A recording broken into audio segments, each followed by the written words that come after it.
வணக்கம். இன்று 26 ஏப்ரல் 2024. இன்றைய தங்கம் மற்றும் வெள்ளியின் விலை நிலவரத்தை கோல்ட் ரேட் தமிழ் சேனலில் பார்க்கலாம். இதேபோல் தங்கம் வெள்ளியின் விலைநிலத்தை தெரிந்து கொள்ள நமது சேனலை சப்ஸ்கிரைப் செய்யவும். நேற்று 1 கிராம் வெள்ளியின் விலை 86 ரூபாயாக இருந்தது. இன்று 1 கிராமிற்கு 2 ரூபாயும் 1 கிலோவிற்கு 2000 ரூபாய் என்கிற விலை உயர்வில் காணப்படும் வெள்ளியின் விலை இன்று 1 கிராம் 88 ரூபாயாகவும் 10 கிராமின் விலை 880 ரூபாயாக உள்ளது. இதுவே 1 கிலோ வெள்ளியின் விலை 88,000 ரூபாயாக இன்று நீடிக்கிறது.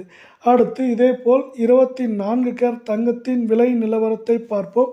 24 கேரட் தங்கத்தின் விலை 1 கிராமிற்கு 49 ரூபாயும் 8 கிராமிற்கு 392 ரூபாய் என்கிற விலை உயர்வில் காணப்படுகிறது. கிராம் 24 கேரட் தங்கத்தின் விலை 7,369 ரூபாயாகவும் 8 கிராம் 58,952ஆகவும் 10 கிராம் 73,690 ரூபாயாக உள்ளது. அடுத்து 22 கேரட் தங்கத்தின் விலை நிலவரத்தை பார்ப்போம். 22 கேரட் தங்கத்தின் விலை 1 கிராமிற்கு 45 ரூபாயும் 8 கிராமிற்கு 360 ரூபாய் என்கிற விலை உயர்வில் காணப்படுகிறது. அதன்படி இன்று 1 கிராம் 6,755ஆகவும் 8 கிராமின் விலை 53,040 ரூபாயாகவும் 10 கிராம் 67,550 ரூபாயாக உள்ளது. இதேபோல் தங்கம் வெள்ளியின் விலைநிலத்தை தெரிந்து கொள்ள நமது சேனலை சப்ஸ்கிரைப் செய்யும். வீடியோவுக்கு ஒரே ஒரு லைக் மட்டும் செய்யவும்.